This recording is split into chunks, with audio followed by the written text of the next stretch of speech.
जी कलावंतांमध्ये आहेत, कला करत आहेत, कलेच्या जीवावर पोट भरत आहेत, कुणाकुणाचं घर कलेच्या जीवावर चाललेलं आहे. आणि आपली ही परंपरा आजपासून नसून तर छत्रपती शिवाजी महाराजांच्या काळापासून, त्याच्या आधीही पासून कदाचित चालत आलेली आहे. ओके, आपला अधिकार आहे, आपला जन्मसिद्ध अधिकार आहे, जे आपण शासनाकडे मागायला चाललेलो आहोत. आपण कुणाचं उधार मागत नाहीये, हे लक्ष असू द्या. आपण कुणाचं उधार मागत नाही आहोत, आपण स्वतःच्या हक्काचं मागतोय. कारण आपण सिटीजन आहोत, नागरिक आहोत या महाराष्ट्राचे, आणि आपल्या प्रत्येक गोष्टीवर, शासनाच्या प्रत्येक येणाऱ्या कामावर आपला अधिकार आहे. सर्वांना आपापला अधिकार मिळाले हो की नाही? प्रत्येक समाजातल्या घटकांना आपापले अधिकार मिळाले. आम्हाला काय मिळालं? धर्माचं काम पुढे नेतोय, हा भगवा झेंडा, भगवा वस्त्र आम्ही पुढे नेतोय. आम्हाला काय मिळालं? काही मिळालं नाही आम्हाला. आम्ही मागितलं सुद्धा नाही. पण आता ही काळाची गरज आहे, ही वेळेची गरज आहे. आम्हाला आमचा हक्क, आमच्या मागण्या आमच्या भेटल्याच पाहिजे. जे काय आमचे हक्क आहेत, आमच्या मागण्या आहेत, त्या आपण शासनाकडे जाऊन आपलं मत मांडणारच आहोत. परंतु एक लक्षात असू द्या, हा जमाव नाहीये, हा जनसैलाब नाहीये. अजूनही जनसैलाब आपल्याला गरज आहे. आपले जे काय तळागाळामध्ये जे आपले प्रतिष्ठित कलावंत आहेत, जे वाघ्या मुरळी आहेत, जे आराधी आहेत, जे इतर घटकांचे आहेत, ते सुद्धा आपले आहेत. सर्वांना जमा करा, सर्वांना एक संघटित करा. आणि आज आपल्याला एक संघटित होण्याची गरज आहे महाराज. जर आपण आज संघटित झालो नाही, तर येणाऱ्या काळामध्ये जसं की मगाशी सांगितलं, वाघ्या दिसायला मिळणार नाही, मुरळी दिसायला मिळणार नाही, आराधी मिळणार नाही, इतर घटकही दिसणार नाही, किंवा साधू संन्यासी सुद्धा दिसणार नाही. आज आम्ही कुंभाचं कार्य करून इथून पुढेही प्रत्येक महाराष्ट्रातल्या, प्रत्येक भारत भूमीच्या प्रत्येक कलावंतांना आम्ही शासनापर्यंत घेऊन जाणार आहोत. आणि आज या तुमच्या पवित्र कार्याला सरोदे भाऊंचं मी आभार मानतो, आणि तुमच्या इतर कलावंतांचा सुद्धा मी आभार मानतो की आम्हाला या पवित्र कामात हातभार लावण्यासाठी आम्हाला एक क्षण सुवर्ण दिला. त्यासाठी मी तुमचा खूप खूप आभारी आहे. सर्वांनी एकजुटीने एकत्रित होऊन शासनाकडे आपल्या मागणी. जय मल्हार, जय श्री महाकाल, नमो नारायण. टाळ्या वाजवा जोरात.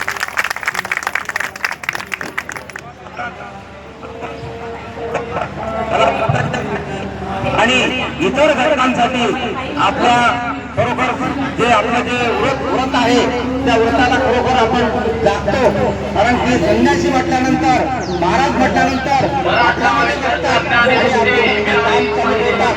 मात्र तुम्ही अशी नाही आहे, बरोबर लक्ष आहे. सर्वांच्यासाठी तुम्ही चांगला विचार करता आणि चांगल्या पद्धतीने मार्गदर्शन करता. आणि खरोखर आमच्यासाठी आज तुम्ही खूप मोठा मोठा संदेश दिला. कलावंतांनी एकत्रित व्हायला पाहिजे, जागृत व्हायला पाहिजे. आपला हक्क, आपले अधिकार, आपले न्याय मिळवण्याकरिता आपला संघर्ष जर आपण आज रोजी आपला संघर्ष सुरू ठेवला, तर भविष्यात खरोखर आपल्याला आपल्या कार्याचा हे नक्की कुठेतरी थोडं दिसणार आहे. अन्यथा आपण कुठल्याही प्रकारच्या ह्याच्यामध्ये आपण होणार नाही आहे. येणाऱ्या भविष्यातल्या पिढी, येणाऱ्या लोकांच्या ज्या काही समस्या असतील, त्यांच्या समस्या सुद्धा आज रोजी आपण जर मांडल्या, तर भविष्याच्या समस्या त्यांना रोजगार कुठल्या प्रकारचा त्रास होणार नाही. अन्यथा आज रोजी आपल्याला जो त्रास आहे, याच्याही पेक्षा दुष्टीने त्रास समस्या त्या घटकाला राहणार आहे. म्हणून कलावंत हा सर्व समाजामध्ये आहे. कलावंत हा कुठल्या जातीपातीचा नाही आहे, कुठल्या धर्माचा नाही आहे, कुठल्या पंथाचा नाही आहे. कला ही निसर्गाची देण आहे. तो निसर्गाची देण प्रत्येक व्यक्तीला आहे. फक्त कोणत्याही जातीचा असो, कुठल्या प्रकारचा असो आणि कोणत्याही समाजाचा असो, याला कुठली जात पंथ आणि कुठला भेदभाव कोणी मानायला नाही पाहिजे. कलावंतांनी एक संघ राहून आपल्या हक्कांसाठी झटलं पाहिजे. आपल्या हक्क मिळवून घेण्यासाठी सातत्याने प्रयत्न केले पाहिजे. संघटन मजबूत केलं पाहिजे. आणि हे दावे, आपले विचार, आपली जे काही कृती आहे ते बाजूला ठेवून आपण सततपणे जर कार्यरत राहिलो, तर आपण सुद्धा याचा फायदा घेऊ आणि भविष्याच्या पिढीला सुद्धा आपण फायदा देऊ. महाराजने जे सांगितलं ते खरोखर अत्यंत मोलाचं असं मार्गदर्शन त्यांच्या वतीने आपल्याला मिळालेलं आहे. आता आपल्यासमोर प्रशासनाचे लोक आले होते. त्यांनी सांगितलं की तुमचं निवेदन लवकर आमच्याकडे पोहोचवा. आपण त्यांना निवेदन दिलं आणि लवकरच म्हणजे तुम्हाला संबंधित मंत्र्याच्या सोबत चर्चा करून देण्यासाठी आम्ही आपल्या लोकांना घेऊन जाणार आहोत. जर आपली त्या ठिकाणी चर्चा झाली आणि आपली चर्चा जर समाधानकारक झाली, तर आपल्याला नक्कीच फायदा होणार आहे. कलावंत हा लहानपणापासून कलावंत असतो. तो कलावंत 50 वर्षाचा झाल्यानंतर शासन त्याला कुठे ते फक्त आता जे काही 5,000 रुपये आहेत ते देते. पण जेव्हा कलावंत 50 वर्षाचा होतो तोपर्यंत त्याचं जे काही शारीरिक कष्ट आहेत ते करू पूर्णपणे निघून जातो आणि त्याच्या अंगामध्ये शक्ती राहत नाही विचार करण्याची, चालण्याची आणि काहीतरी मिळवण्याची त्याच्यामध्ये शक्ती कमी होते. म्हणून आपण त्यांना म्हटलं की कलावंतांमध्ये जे काही मानधन आहे त्या मानधनसाठी जे पात्रता आहे त्या पात्रतेमध्ये बदल करावे. ते बदल का करावे? कारण की 45 वर्षाचा जो काही कलावंत आहे निदान 5 वर्षानंतर त्याला मानधन मिळालं तो सुखानं खाऊ शकेल, त्याला कुठेतरी मुलं बाळ असतील त्यांना तरी त्यांचा फायदा होईल. म्हणून 45 वर्षावर ही पात्रता असली पाहिजे. आणि दुसरी अट त्याच्यामध्ये असे ठेवले आपण की कलावंतांना 20 वर्षापूर्वीचा अनुभव मागितला जातो. किती वर्षाचा? गेल्या 20 वर्षाचा.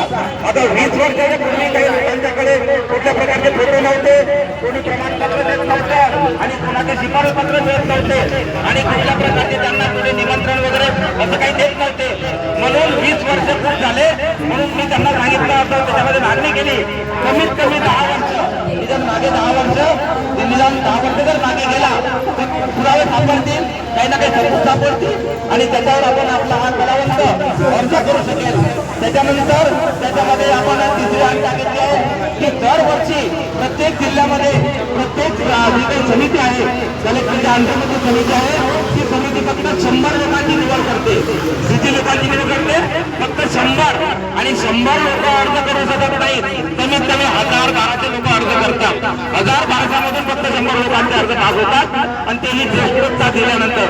पहिले 50 वर्षाचे वर त्यांनी अर्ज तर मागितला 50 वर्षाच्या वर, पण त्याच्यामध्ये आणखी त्यांनी अट आहे ती अट त्यांनी लेखी दिली नाही आहे. त्याच्यामध्ये असं टाकलं 60 वर्षाच्या वर जो असेल त्याला प्रथम प्राधान्य दिले जाईल. 60 वर्षाचा जो असेल त्याला प्रथम प्राधान्य दिलं जाईल. नंतर 50, त्याच्यानंतर समजा 55 वगैरे असं काहीतरी असेल त्यांना प्राधान्य दिलं जाईल.